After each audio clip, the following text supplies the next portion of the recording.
கடவுளின் உருவம் எதுவென மழலை சிரிப்பிலே அறிய வைக்கின்றாய். சேற்றிலே வளர்ந்த தாமரை மலரை போலவே நீ தோன்றினாய்.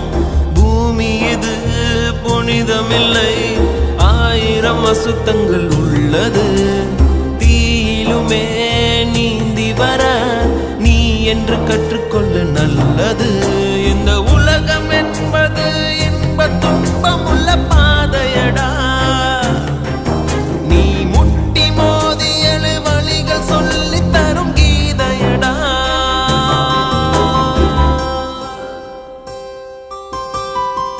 ஆராரோ பாட இங்கு தாயும் இல்லை, உன்னை அல்லே செல்லம் கொஞ்சம் யாரும் இல்லை.